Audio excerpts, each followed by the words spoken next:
right. Welcome everyone all around the world to our special presentation of 3 storytelling myths and 4 secrets to overcome them. My name is Michael Davis. If you're familiar with Storytime University, I'm one of the coaches and the weekly host. I also get to host these special webinars. With us is the founder of Storytime University, the only man in the world who holds 3 titles: World Champion of Public Speaking, Accredited Speaker, and Certified Speaking Professional, Mr. Darren LaCroix. Darren, welcome. Hey, happy to be here. Let's keep moving. All right. Welcome also. People are chomping at the bit for good stuff. All right. Welcome also to Mr. Michael Hauge, who is our Hollywood script writing consultant guru and business storytelling consultant. Michael, great to have you with us as always. Great to be here. All right. Darren, I'm going to turn it over to you to get this baby rolling. All right. Thank you, Michael Davis. For those of you on the live webinar, if you're watching the recording, sorry you missed it, but man, we had fun. For those of you on the live webinar, Mike Davis is going to be monitoring the chat box. So if you got some questions, if something comes up, by all means, please type in a chat and Michael will reply to you or bring it up for Michael and me. All right, so if you're here, I'm guessing that this is not your first program on storytelling. People who love storytelling, and go to every one of them, myself included. I love this subject. But if you're not where you want, if your stories are not unforgettable, if people, well, that was nice, if you're just not getting the results you want, the ahas that you want, it's not your fault. You may have been concerned or frustrated, not just sure how to find and deliver powerful stories. Well, Michael Hauge, Mike Davis, and I are here to tell you, you can do this. You just need the right people to explain it to you. So here we are. So I'm going to introduce the legend. If you don't know Michael Hauge is pretty much the storytelling mentor, the legend. Hollywood people like Will Smith go to Michael for advice. We go to Michael for advice. Hollywood goes to Michael for advice. Hey, Michael, so who are we? Why should they listen to us? That's a tough question to start with. I've got to say something very hypey here. Well, for me, the main thing to know is, number one, love story, have since I saw my first movie as a child, but primarily how I got here is I've worked in Hollywood as a script consultant for close to 40 years. And so I've worked with filmmakers, screenwriters, directors, celebrities, studios, and so on. And by doing that, I developed my approach to storytelling and learned pretty much everything I know about story. And a few years ago, a couple things happened. One, I met a mutual friend of ours, Patricia Fripp, because I happened into one of her lectures and she loves movies. We got to be friends, and then she invited me to talk to a group of speakers.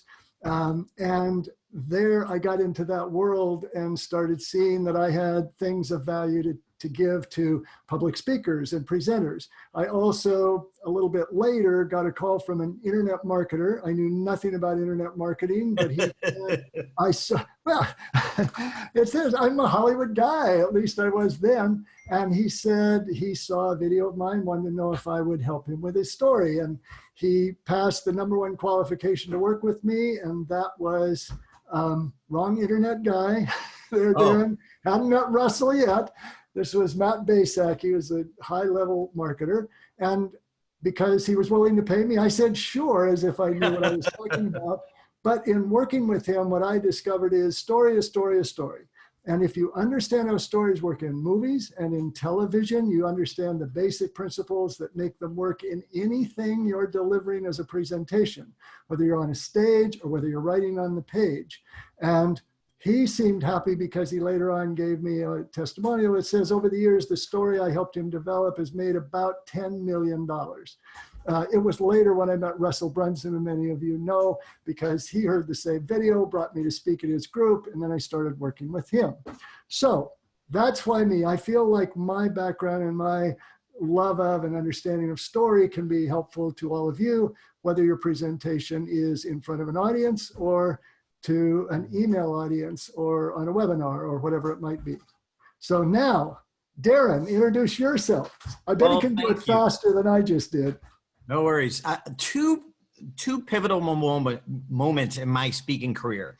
Actually, the first moment started in my stand-up comedy career, where when I was just getting started, I was nervous. I was scared to death to go up there. I had to pray to have the courage to go up there. Well, one of my comedy mentors, his name was Dave Fitzgerald. We're sitting in the back of one of those smoky, sticky floored comedy clubs. And Michael and Mike, I don't think you've ever heard this story before. So I wanted to start with something fresh because I know we've got a lot of people watching who've heard all of my stories. So we're sitting in the back of a comedy club, and we're sitting there with one of my friends who's a musician. And he turns to us and he says, man, so it was a tiny, sparse crowd. There was like 12 people there, and you got to go up on stage under a spotlight and make them laugh, even though there's 12 people. So it's a tough environment. And my friend said, I don't know how you go up there. You're all alone. I'm a musician. I have my instrument. I can just play a song like nobody's there if it's a horrible audience. And Dave Fitzgerald said, my mentor said something brilliant. He said, well, we're not going up there alone. He said, I'm going up there and I have a gun belt on of my best stories and routines. And he said, I have these tried and true stories wrapped around my waist that I know always work. And some of them are hand grenades and some of them are just bullets. But I'm walking up there with this confidence because of this arsenal of stories. And that kind of changed it for me. So that was big, realizing you're not up there alone. Having great stories gives you confidence. You got that go-to story that can always bring an audience back engaged if they're a tougher audience. And for those who are already with you, it can influence. You can see the ahas in their eyes. So I'm always thankful for that little analogy of the gun belt, that you're walking up on stage like Clint Eastwood, and you know you got this confidence. The second thing was in speaking, in my speaking career, I had done stand-up and speaking for 9 years, stand-up 7 years in Toastmasters and NSA. And I was really good, but I was searching for that story. And I'll mention this again later, but Dave again said, Darren, stop trying to find that story that will make your career. And instead, take the stories you already have and make them so good, someone will pay to hear them. And that was a huge aha for me, because I just thought, you get this story, you try it, you tweak it a little, and it's either good or bad. Get another story, try it, tweak it. I didn't realize that tweaking it, like now learning from Michael Hauge, like tweaking it meant going in. For those of you who don't know Michael, he's like this, this kind, sweet gentleman with such wisdom. But when he works with a story, it's like a ninja surgeon who goes in and finds these beautiful moments in the story that most of us miss. And Michael took one of my favorite stories and reinvented it like within 5 minutes. I was like, that's crazy. How did you see that? So I entered the speech contest in 2001, not to win, but to take the stories I already have, advice that I ignored for 2 years, and run them through a process on how to make them unforgettable. I think, Michael, a lot of people just stop short when they got a story. They stop short and they miss that depth that is possible in every story if you know what you're doing. Michael? Absolutely. But at least they used to. We're going to help with that. That's what we're talking about today is, first of all, what's keeping you from getting on the stage or starting to tell stories? And then what are some of the things you can do to get to that, to find those moments and to present that story in such a way that you're going to accomplish. This word is probably going to be said about 400 times because I'm in the call, but your number one goal as a storyteller, and this is what we want to always help you do, is you must know how to elicit emotion. You must be able to create an emotional experience for the audience. And when I say audience, so I won't keep having to say reader or audience, I'm talking about anyone who's on the receiving end of your story, whether they're watching you on a video, whether they're live and you're on a stage, whether you're in a situation like this, whether you're writing a blog, whether you're writing a chapter of a book. Your audience is whoever you're creating the story for. And when you can get them emotionally involved, then things will happen. You will move them to action. You will create a better connection with them. They will feel empathy for you. They will trust you, and so on. And it's stories that are going to be the best way you can accomplish those things.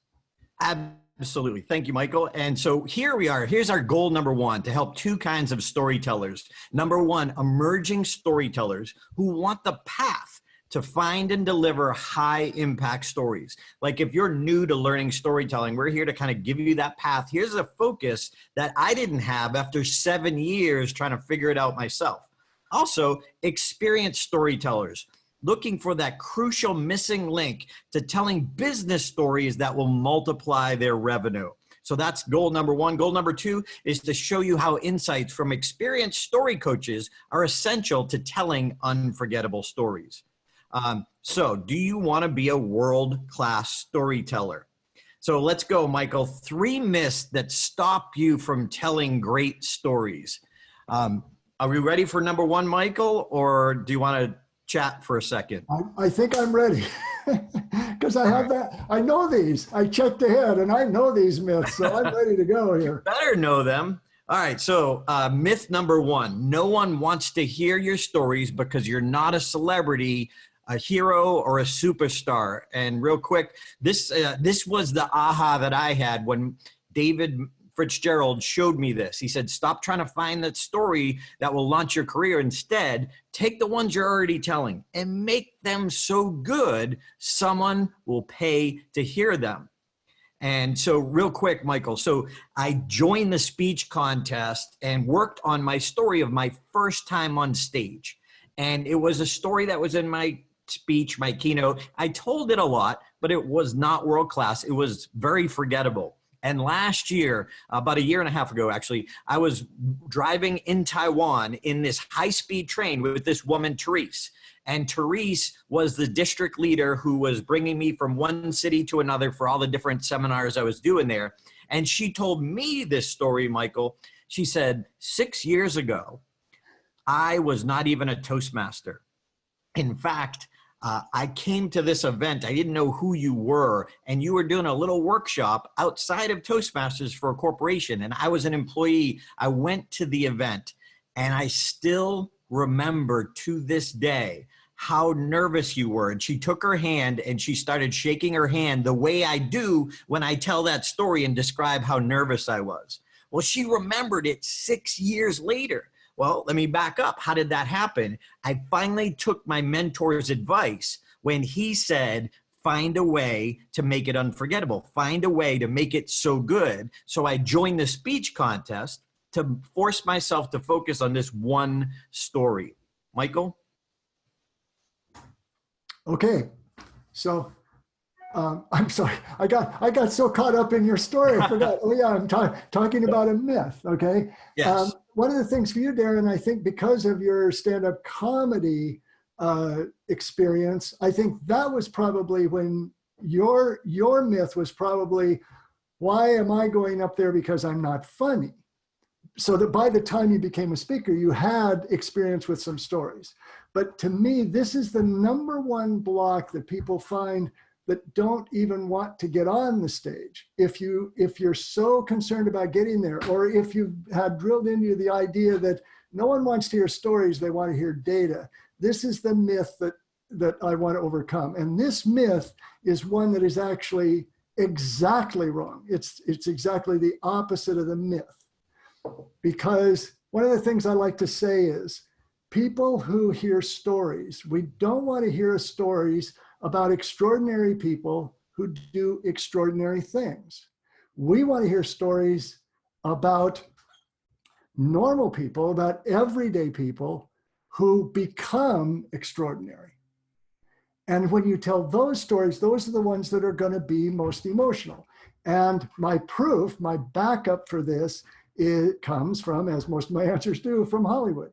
If you think about the movies that people pay to go see, if you think about your favorite movies, 9 times out of 10, that movie is going to be about somebody who starts out as a very ordinary person, someone who's suffering, someone who has flaws, someone who is stuck, someone who you might know in your real life, or if they're not in your real life, even if there's someone like in The King's Speech, who is royalty. He's a guy with a stammer. He doesn't want anything to do with being king. He has a wife and kids that he loves, and he's presented as someone who may have the trappings of extraordinary, but living an ordinary life. And then we have the experience of going on a journey with him and seeing how he is able to find the skill and the courage to overcome the obstacles he faces and become that extraordinary guy who's able to give the speech that leads them into World War II and get rid of his stammer. And if you take Oscar-winning movies, take like Green Book, okay? It's a story about not someone extraordinary, it's about an ordinary, I guess bouncer is the job he has, or a guy who's kind of not affiliated with the mob, but mob adjacent and so on. He's an ordinary guy who knows how to drive a car, and that's why he gets the job of driving this musician. The musician is an extraordinary musician, but when he's presented, he is also presented as ordinary because he has lots of flaws. He drinks a quart of, or whatever, bottle of whiskey every night. He's in a great deal of pain. He's standoffish. He's kind of superior. He has no relationship, it seems, with anyone. All those ordinary qualities, and then we see them together transform and become extraordinary in what they do and in their friendship by the end. And that's the stories, those are the stories that we want to hear. And so if you're thinking, no one wants to hear my stories because I'm flawed or I'm weak or I'm boring, those actually are the stories we want to hear because that's how we feel about ourselves. If you get on the stage and say, hey, I'm a billionaire and I became a billionaire and I only wish you could have the success that I have, we might listen because I'd like to know if somebody became a billionaire, but there's no connection because we don't feel like you get us. We don't feel like that person connects with us. It's not about me anymore in the audience. When you tell stories about your everyday life and your ordinary life and the flaws you had to overcome, those are the ones that people connect with. And so what you need to do is just make those stories more emotionally involving. And that's what we'll talk about in the next myth. So, yes. And Michael, so the myth again, no one wants to hear your stories because you're not a celebrity, a hero, or a superstar. And like you're saying so perfectly, I remember like sitting in the audience watching Tony Robbins or Brian Tracy or Zig Ziglar, and we have story envy. And we're like, wow, I wish that would happen to me. Then I'd have a story. And what we're saying is exactly the opposite of that. You don't need that. Just need to tell the story in a compelling way so we can relate and you can get your point across. All right, Michael. One more thing before we get to number two, one more thing I want to add is when I've said that before about we don't really want to see stories about extraordinary people acting extraordinary. I got a comment from someone online that sort of very politely said, Marvel, what about the Avengers? And I haven't answered yet, and I wanted to be nice, but here's the thing. Go to any story about any one of the Avengers, and you will see an origin story that shows that Peter Parker was a nerdy high school kid who happened to get bit, and I forget his name, but Bannister became the Hulk. He was just an ordinary, smart, but ordinary guy. And Captain America, one of my favorite of the Avengers, he was like this wimpy, weak, like 105-pound weakling before they did something to him, an experiment on him or whatever, and now he became bulked up and like a superhero. So yes, we get to know them with the ordinary to extraordinary. Then in future movies, of course, they can be extraordinary doing extraordinary things. Well okay, said. Sorry, jump ahead. All right, so let's go to myth number 2. Your characters and stories should match the lives of your potential clients so they can relate. Michael? Yeah, the reason I say this is a myth is because when people are giving stories on the stage, a lot of times they generalize the story, or they seem to be steering the story. If it's a group of accountants, their stories are all about accountants, thinking, oh, well, accountants are going to want to hear stories about accountants. That's not what matters to the audience. What we want to hear are stories that connect with our fears, with our pain, with our emotional makeup, not just our physical makeup. And you can see this again and again. Go to any situation where you see great speakers or look at stories that you see either nonfiction or fiction.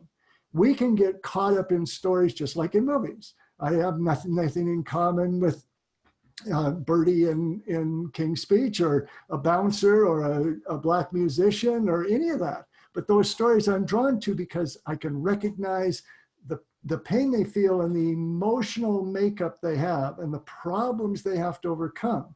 The external is not what it's about.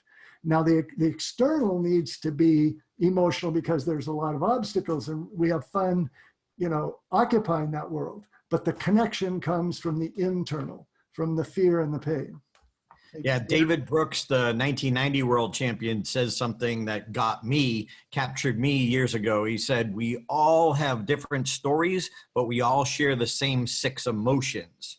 And it is that emotion that we connect in. So Michael, you've seen it before. Mike Davis, you've seen it before. Every time I present, I show a little video that's like the highlights of my acceptance speech. And I was just at NSA Wisconsin, and right after that I stopped. I said, raise your hand if you feel a little closer to me than you did 90 seconds ago before the video. And every hand goes up. And then I say, why? Why? And just like we're saying, it's not that they've won the world championship, but my mom embarrasses me. She's hugging me. She won't let go. And 2,000 people are waiting for me to walk up on stage. So everyone connects on the emotion of embarrassment, whether it's you to your kids or you to your parents. Also, when I'm crying, like, again, the emotion, and people like the humility, that connects as well. Michael, anything to say to that? Yeah. The place I got this myth, or I first heard it, and where it's sort of, its origin is from Hollywood again. Because from the time I first came to Hollywood and started taking classes myself, all the way up to now, there's one maxim you always hear, especially if you're a screenwriter, and that is write about what you know. And the problem is that's good advice, except that what everybody then would do is they'd write a screenplay about a struggling screenwriter, because that was and they got rejected and said, but I followed the rule. No, the maxim means write about the emotions you understand and connect with. You can populate the story or create a world that's fantastical if we can connect on that deeper level. Yeah, and Michael, somebody asked about what are the 6 emotions. I don't remember off the top of my head. A lot of them are variations of other, but I know it's happiness, sadness, fear, disgust, and surprise, and anger. Boom. Thank you, Michael Davis. Thank you. It's Jeffrey Duquesne. Thank you for getting thank you, Jeffrey Duquesne, I guess it's nice to have people who listen to your stuff and remember it. So when you have to call on it, they've got the answers. All right, Michael. Darren, real quick. Yes. Kelly wanted to see number 2 screen for the second myth. She didn't get to copy that down. Okay, no problem. Let me go back then. Bear with me for a second. So going back to myth number 2. So whoops, that's not it. My bad. Try one more time. Boom. All right, myth number 2. Myth number 2, again, characters and stories should match the lives, meaning if you need an accountant story, if you're speaking to accountants, you need an engineer story if you speak to engineers. They are helpful to have 1 or 2, but all of them are not necessary. All right, Michael Hauge, number 3. Myth number 3, your audiences won't sit still for stories. They want facts and data. And before you jump in, Michael, I love this by Ed Tate. Ed Tate says, our job as presenters is to turn our numbers back into people. Even for corporate events, even for corporate stories and client studies, like we got to remember, we still got to bring it back to the people, and we do that with a story. From Chip and Dan Heath's book, Made to Stick, they said 63% of listeners remember stories, 5% remember the statistics. So my thought is, take the statistic, the one that's really important to that audience member, and wrap it in a story so they remember it. Michael? Yeah, I don't have too much to add to that. It's just again, well, think about yourself when you've read stories. Let's say you've read a book, a nonfiction book, or let's say you're listening to reading somebody's blog and so on. Yeah, it's nice to have reinforcing numbers that say, you know, this many % of people did this and they had this success and so on, but they're not going to take it away. It's the stories that are going to do that. Now, the reason this myth exists is because, especially in business with high-level executives, they don't have a lot of time to waste. So they'll often say to whoever, an advisor or someone telling the story one-on-one or in a conference or a meeting or whatever, get on with it, get on with it. I just want to know what the numbers are. But it's because either they just have too little time, and usually that's not the case. It's because they've heard so many boring, bad stories that they don't see any purpose in it. They just want to get to the numbers. But if you ever hear anybody say, yeah, I don't care about stories, just ask them a couple questions. Did you ever watch Game of Thrones? Okay. And I picked that one because it seemed to be quite popular. That lasted about 1,041 hours, and people stuck with that. And all those people where they have big jobs that wanted numbers. It's because stories get them emotionally involved. It's the ones that don't get them emotionally involved that makes them think, I only want to cut to the numbers. But don't believe that. Tell a good story. They aren't going to nod off because you're doing that. They'll be patient and wait for the data. Yeah, don't tell a story. Tell a good, compelling, intriguing story. All right, Michael. So just it's been said that 31.2% of presenters make up statistics on the spot anyway. So, all right. So, Michael, we're going to quiz everybody. In a week, we're going to contact you and say, do you remember that statistic? I bet you won't. Well, now you will, but see what it is. So, Michael, these secrets come from your brilliance, and I want to make sure I give you credit. I've learned so much from you.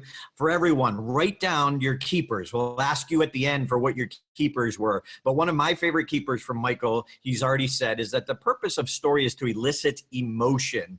And Michael, this first secret is a newer one that I've heard from you, but it has been the stickiest one I've ever heard since elicit emotion. So let's dive into the secrets that will help us the 4 secrets that will help us overcome those myths. So Michael, number 1, love this. Follow the pain. I got choked up. Follow the pain. It was so good, Michael. Follow the pain. The advice was not exhibit pain, Derek. It was just follow the pain. We don't want you to choke to death during the webinar. That would not look good. Here's what I mean. When you are wondering, what story do I possibly have to tell? Or when you're thinking of what would be the best one, or you're trying to figure out, well, I know this thing happened to me, or I know I was successful and I'd like to share that. How am I going to turn that into something that is emotionally compelling? And the secret, number 1 secret to all of those is follow the pain. Look for the moments in the story where you were suffering some kind of pain. Okay, you may have just lost a job. You may have been given a medical diagnosis. You may have just embarrassed yourself. It may have been a situation where yet another person didn't show up for your blind date. Whatever it is. Hey, don't make it personal about me. You don't have to follow it if you don't want to, Darren, but what can I say? Okay, but you look for the moments of conflict, because stories are basically just built on 3 things. There's a character, there's a desire, something they want, and there's obstacles to overcome. It's character, desire, conflict. The character is who we connect to. The desire drives the story forward and gives us something to root for and anticipate. But it's the obstacles, it's the conflict that gets us emotionally involved. Again, if you go to movies or watch television, think about your favorite moments from your favorite movies, other than maybe, the I love you kiss at the end or some moments of triumph. The main things you'll remember are the big obstacles. In an action movie, it's the fight between hero and villain. In a love story, it's the obstacles they have to overcome to get together. So look for those in your own life. If it's an autobiographical story, if you're telling a story, say, about someone else, about a satisfied client, you want to start the story and focus on what their problem was that you helped them solve, and paint a good picture of what that pain was like. Because that, if it's your own story and you are willing to share your pain, it does a lot to create a more involving story. Number one, it creates a greater connection. It creates empathy between your audience or your reader and you. It makes you seem real. It makes you seem vulnerable. It makes you seem generous, or it shows that you are generous because you're willing to risk sharing difficulties you had in the past. And then as you tell your story, now you can become the person who went from ordinary to, maybe you won't say extraordinary, but how you completed that journey and succeeded at what it was you were trying to do. But again, if you start out with just, I was a success, and let me describe my successful success. Let me tell you how fortunate I am. I was facing this pain, but then I got help, or I learned something, or I had an epiphany moment, and here's how I was able to take myself out of that pain, overcome it, and achieve the thing I wanted. Those, if you just forget the other three secrets, just zero in on that emotion grows out of conflict. And when you find the conflict in your past to create the story, or within the story you want to tell, that's when it's going to become emotional. So Michael, I'm still caught up. So there's going to be an I love you kiss at the end? Well, no.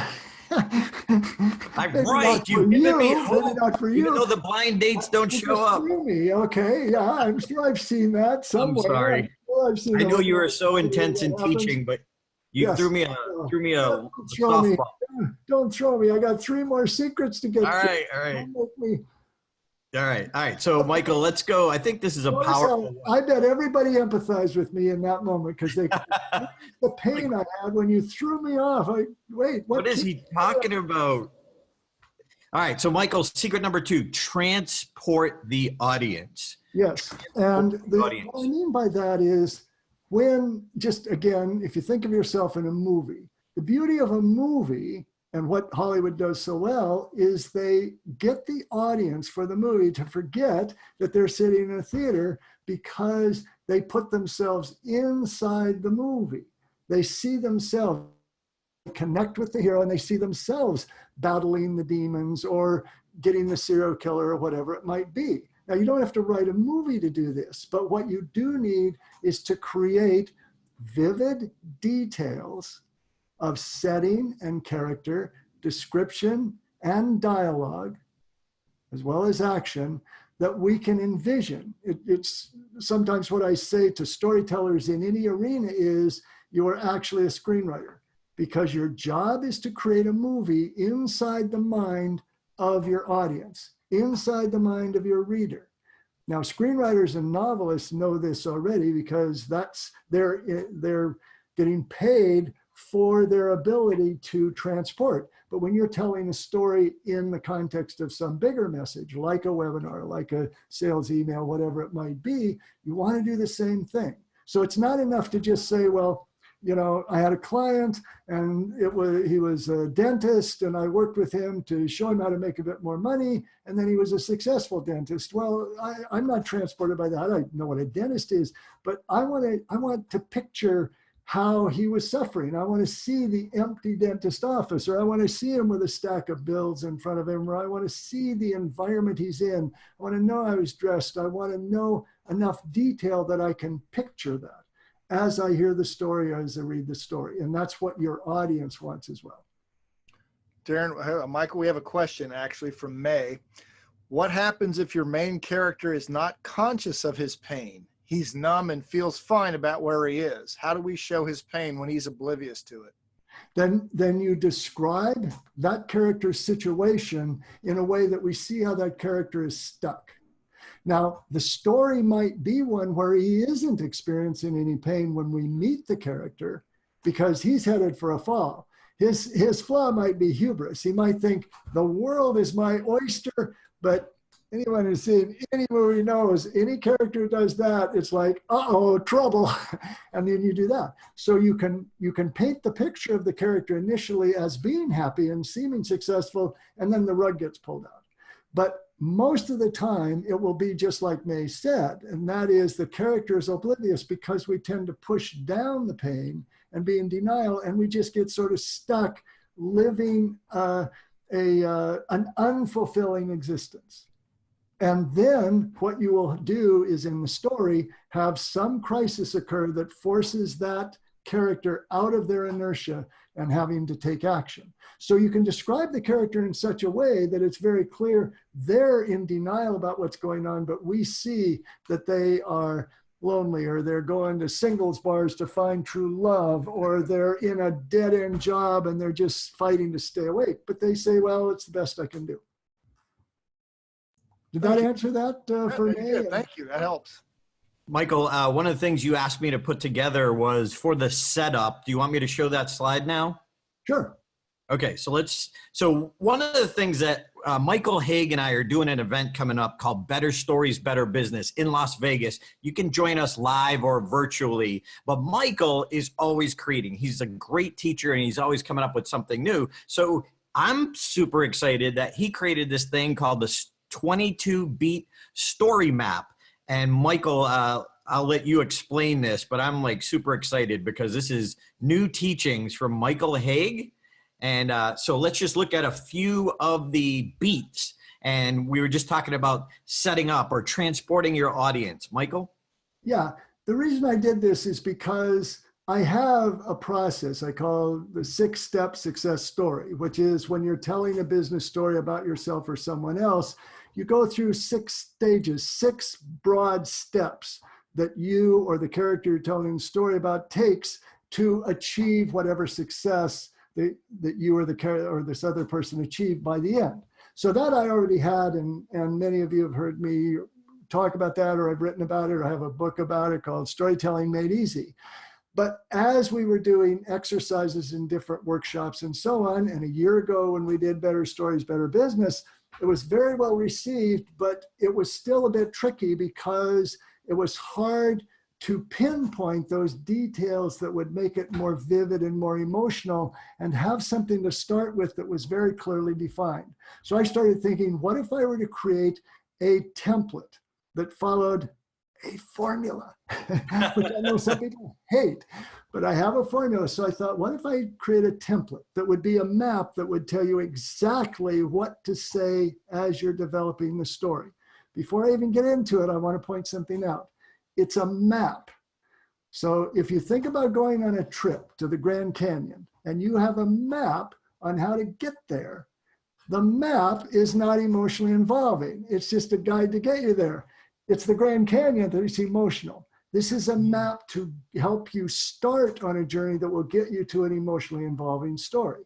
So this is how in this template, this is step 1 of the 6 steps, the setup when you introduce your character. So what I said is, it was specific date because we want to know the specific place, and you want to name the hero of the story, the protagonist or the main character. So this character was at her, now it might be home, office, on her vacation, at the singles bar, whatever it is, but she was someplace and she was doing something. So you put in whatever activity that character was doing, and she was feeling. Now here's where you convey, or you want to write down, what is this conflict? What is this painful emotion she's experiencing?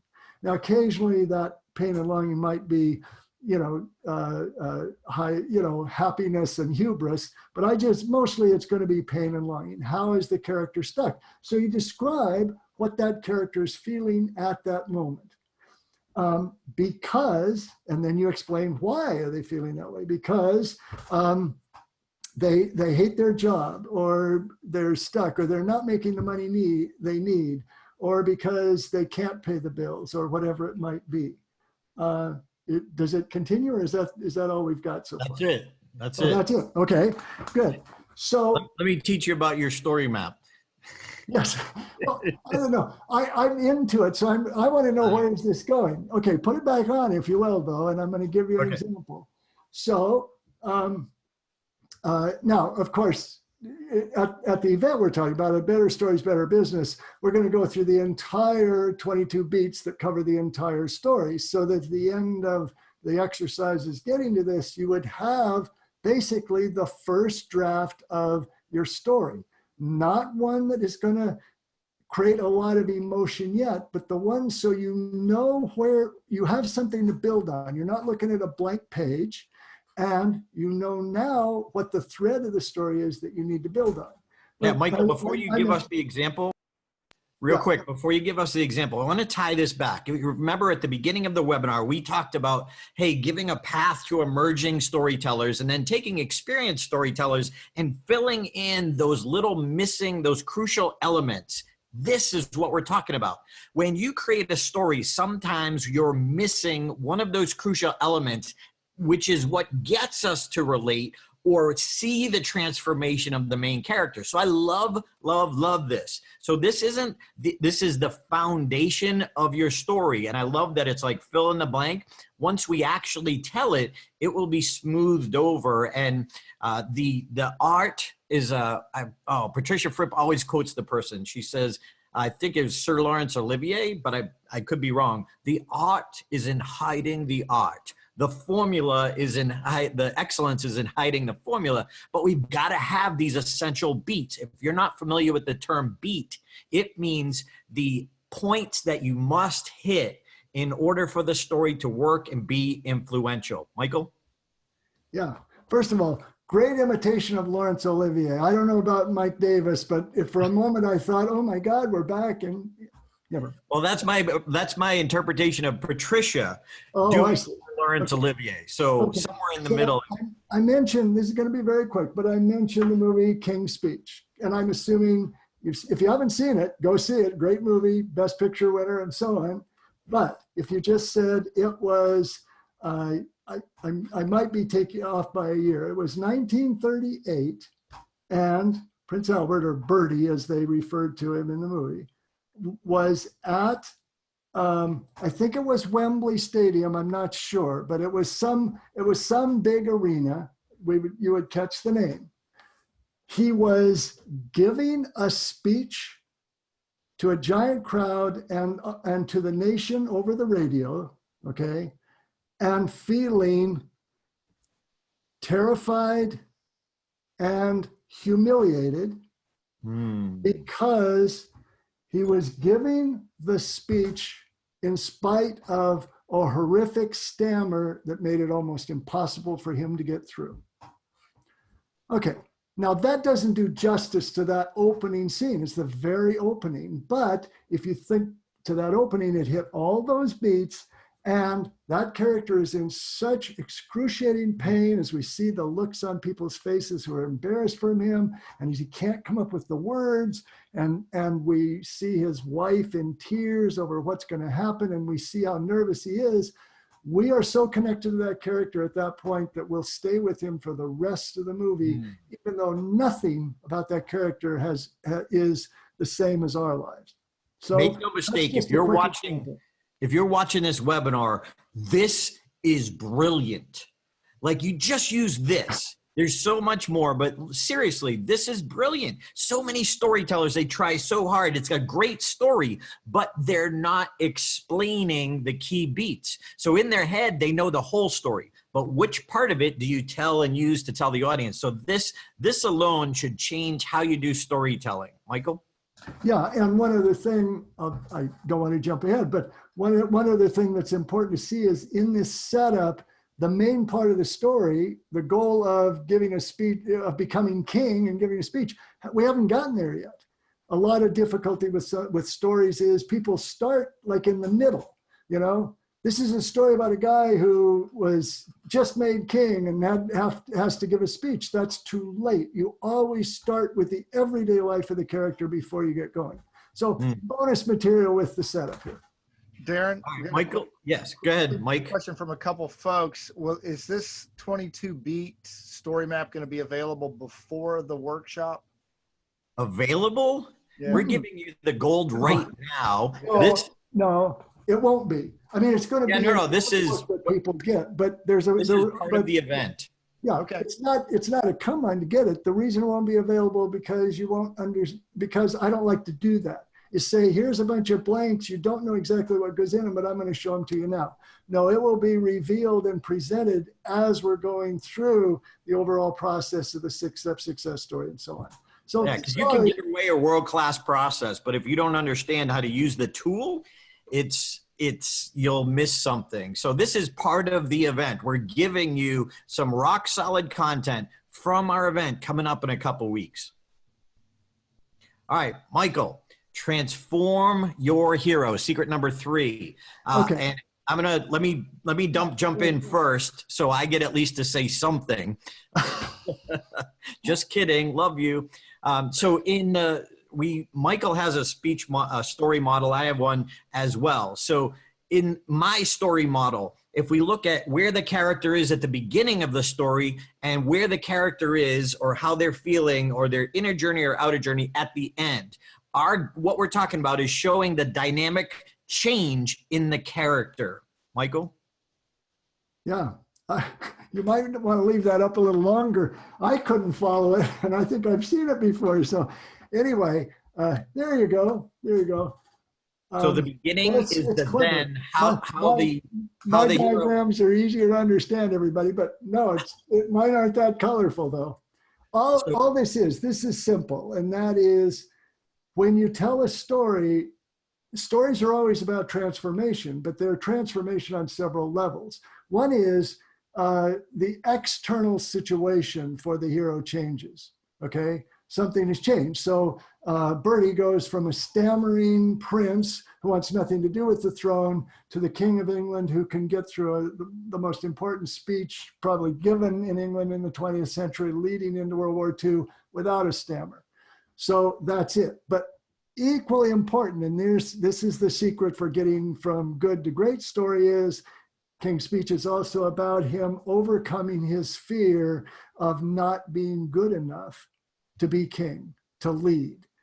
And so when you can tell a story that not only says the character took these steps to achieve this goal, they got the job or they made the $1 million online or whatever it is, but also reveal what is the fear that character felt that they had to overcome in order to do those external things. Now you got a great story. So it's that you need to see how the character changes, not just their circumstances, but internally as well.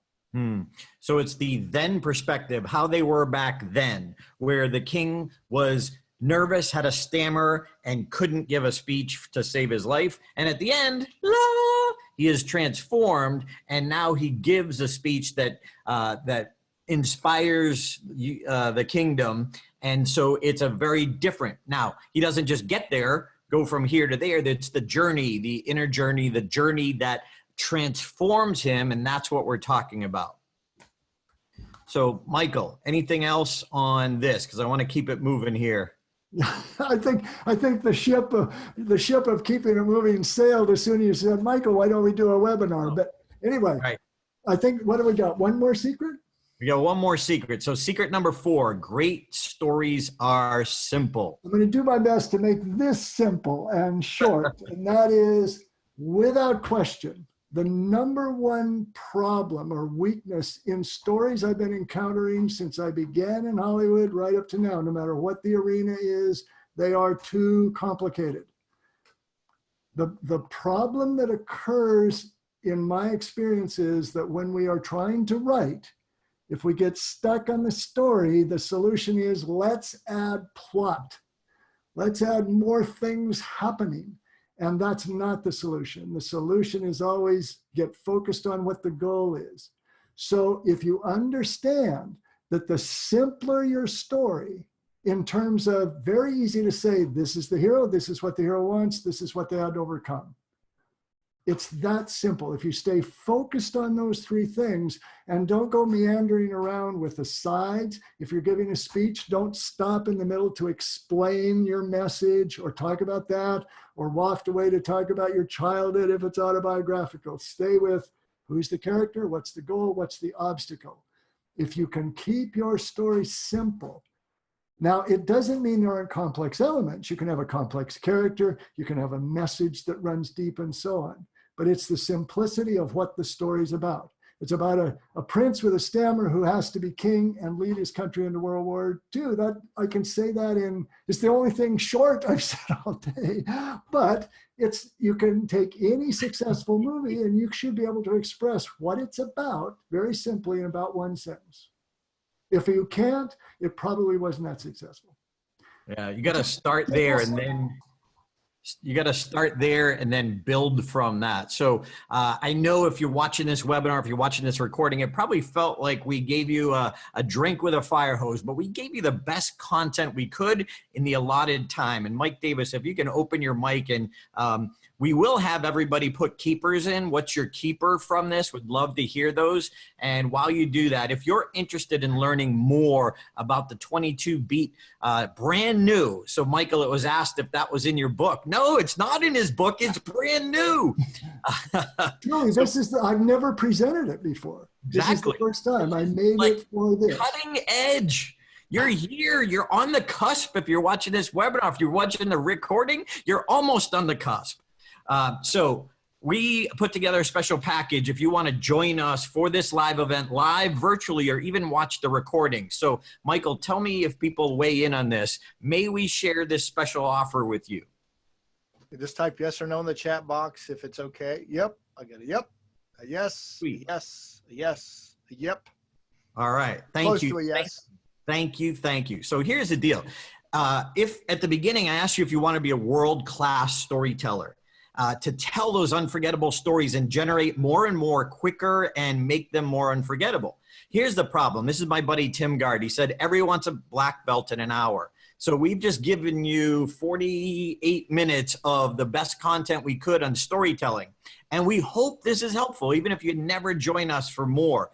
But everyone wants, here we are now. Now my stories are amazing. I would love to tell you that's reality. That's not reality. Reality looks more like this. It's one aha laid on top of another. But just like if you're going to learn a new language, you can take a 1-hour class, but it's like you got to commit to that semester to really go deep and walk through the whole process. So our Better Story Confidence, we want you to walk on stage with that gun belt. We want you to just walk on and know that this story works and you're going to nail it. And then we want you to walk off knowing you nailed it. You delivered. Bam. If I didn't have a coach, that wouldn't happen. So we're doing a full immersion weekend, Columbus Day weekend. You can join us virtually or live in Las Vegas. We would love to take you through that process. So it's October 13th and 14th, Sunday and Monday. You can join us as a VIP. We have literally one spot left. We have 4 people that are already taken spots. We have 1 VIP spot left. We have a live seat. You can join us for live. We get 9 of those if you're interested. And then virtually, you could also join us virtually, which is highly interactive, which we see your screen. Michael and I are in the front of the room. We see you, you see us, not like this webinar where you're texting and typing in, because we have so many people. We obviously couldn't do that. But at our events, we do that and open it up. So you will also get, if you join us, this full value of the full event. Even if you can't join us, you're going to get the actual recordings of the event.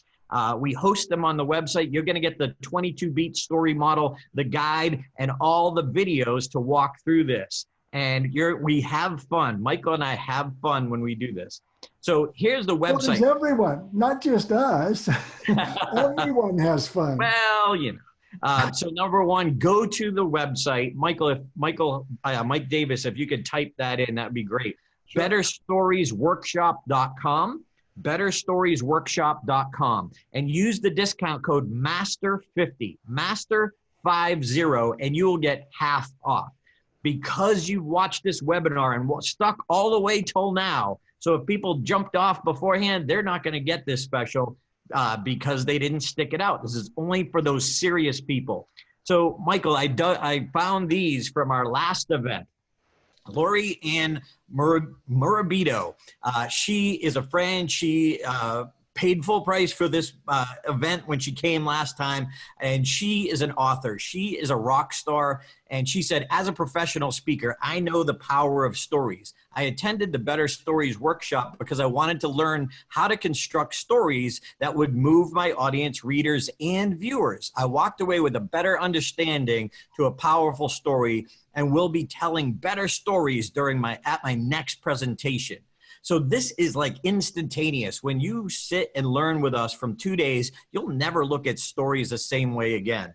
Elaine Long, she was a VIP. She said, I received specific, helpful coaching, and I applied it to each step of Michael's story model. We need help with each step until we understand and use that world-class process.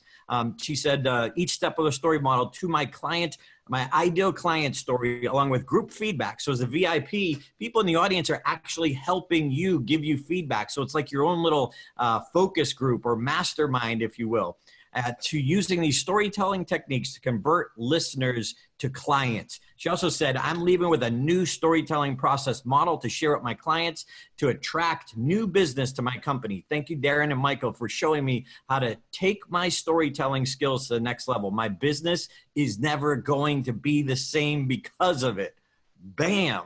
Again, go to betterstoriesworkshop.com. It's coming up. So again, you're going to get the recordings. Even if you could only join us virtually per part of it, you'll still get the recordings of the full event, the 22-beat story model, as well as the Michael Hauge's 22-beat story map and the 6-step story model. And you get this for half price because you've been watching this. Michael, I'll breathe now. Yes. One thing I want to clarify, just to be sure, because you had the video of getting on stage and so on. Making live presentations is one of the things we're talking about, but by no means is that the only focus. This is about Correct. Telling good stories for your business in all of the different arenas that might be.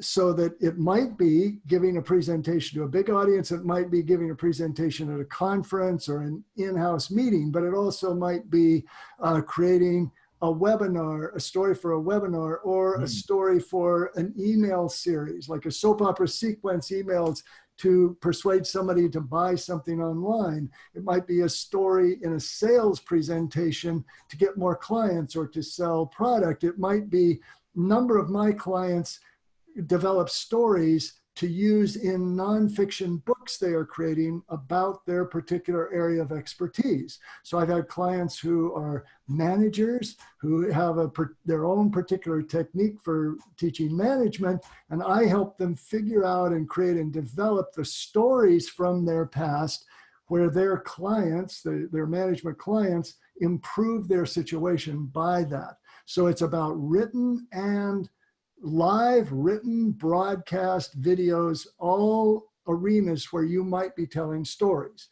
because the story creation is going to apply to all of those. Darren, question. Are these 2 full days? I'm in Holland and have to take time zone differences into account.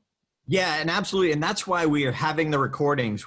We always have some people, even from Australia, who could not be more opposite our time zone. And what they do is they will literally spend like half of the day with us live, and then they watch the recordings. So you get the recordings of the 2 full days, and we're going from 9 to 6 p.m. Pacific time.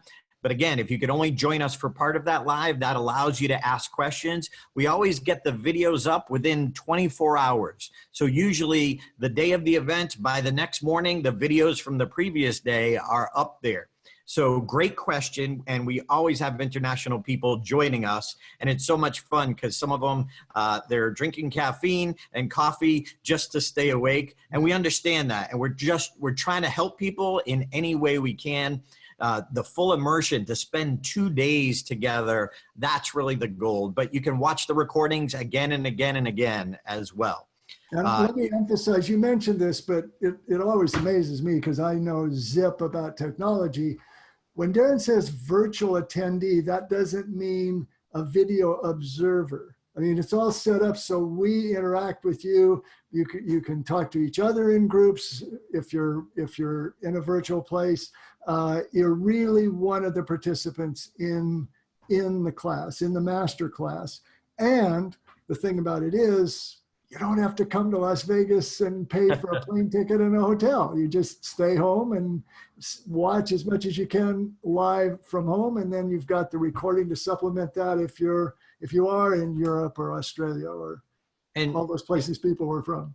Michael and Mike, I want to show this real quick because it's hard to explain because we've heard people say before, oh, you can join us virtually. I want you to see real quick the experience that we're talking about. Take a course. You want the result. You want the new perspective that the course gives you. And I don't know about you, but whenever I've taken an online or a virtual class, I find that I'm one of 50 people and I'm barely able to get my question answered. And sometimes it's a recording, it's not even live. And then we have to type in a question and hope that maybe later on someone will answer it. Well, since I've been doing this for the past decade, I've been focused on creating a virtual experience for our virtual seats at our Live Master Workshop that gives you exactly, even maybe better than the experience live. So when you're sitting there at the computer, you're actually connected to me and my coaches live in the room in Vegas. All right, thank you. Thank you, appreciate it. All right. So how is this different from anyone else's? Well, number one, we keep you fully engaged.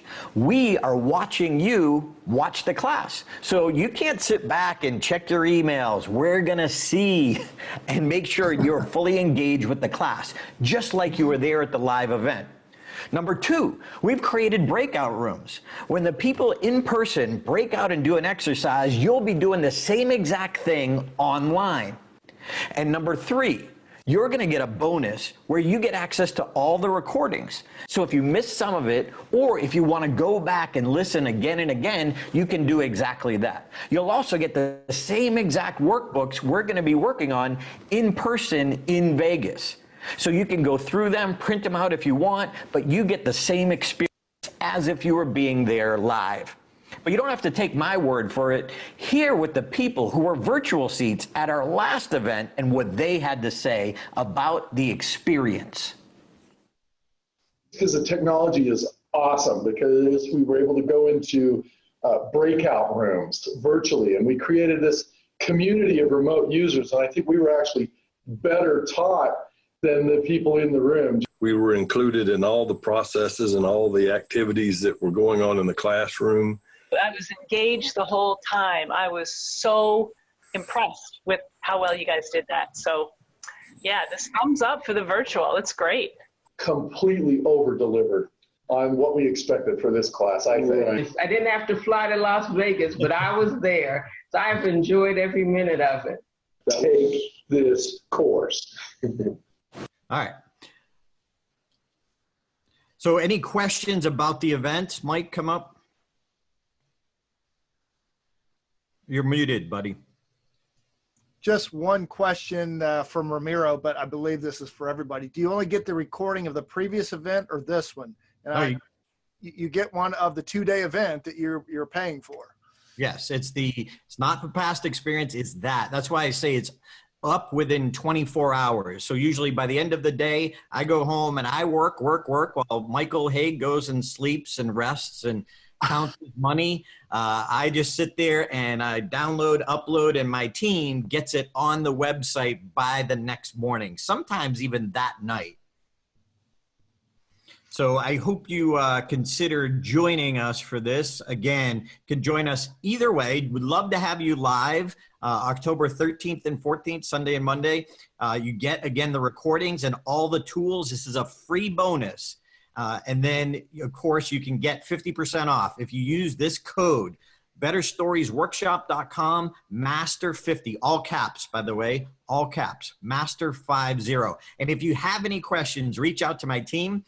You can call at 888-528-4451. Mike, if you could put that in the chat box there, and shoot an email to support@stagetimeuniversity.com. I'd love to know your keepers too. If nothing else has come up, Mike, please take the time from this webinar. Please type in your keepers. I would love to hear your keepers. We've got some. Give me just a second to get this. So I've got support at Stage Time. What number did you want me to put in there, Darren? 888-528-4451. It's actually Laugh 51. Okay. I've got some keepers for you. Takeaway, use vivid details to create a movie in the mind of the audience. Steven says, amazing. I'm going to listen to this over and over. JC, always start with the everyday life of the hero. From David, there is hope. Arbor says, that's my favorite. Mine was keeping it simple, says Arbor. Get too caught up in the details far too many times. Marion, simplicity is best. If you have to explain it, don't. From Melanie, love the info about the specific emotions and the reminder to keep it simple. From Laura, I'm going to take my then, now, and how story and expand it based on these 4 keys. Let's see. Thank you very much. From Patricia. Got that one. Yeah, Marion pointed out, as a virtual attendee, we are put into small groups online, just like a breakout session live. And having attended Darren's recent podcast 2-day seminar virtually, I can tell you it is a great experience. Thank you, Marion. Thank you. Let's see. How many hours a day is the event? Is it what, 8 to 10 hours each? Yeah, 9 a.m. to 6 p.m. Okay. And then we take breaks, of course, throughout the day. My keeper is keep it simple, says Sheila. Paul, find the point of greatest pain or conflict. This is where you find the emotion. Follow the pain. Yes. From Alec, great stories are simple. From Anthony, transport. From Mary Lou, expose the pain and you have your audience hooked. Steven says the whole presentation is a keeper. Thank you. That's very nice. Donna, focus, do not wander. Vulnerability engenders empathy, says Liz. And Alpana says, follow the pain is a powerful keeper. Perfect characters are boring. They need flaws. Those are your keepers. Cool. All right.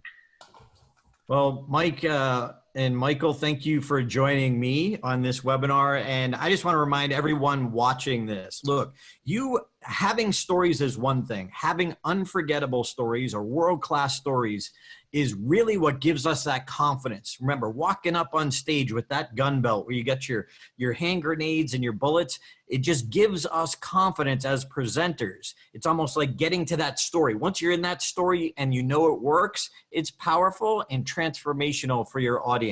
Michael? I agree. Any final thoughts? Sorry. I don't have a slide. I don't have anything to say. Yeah, thanks. I mean, I hope this was as fun for all of you as it was for me.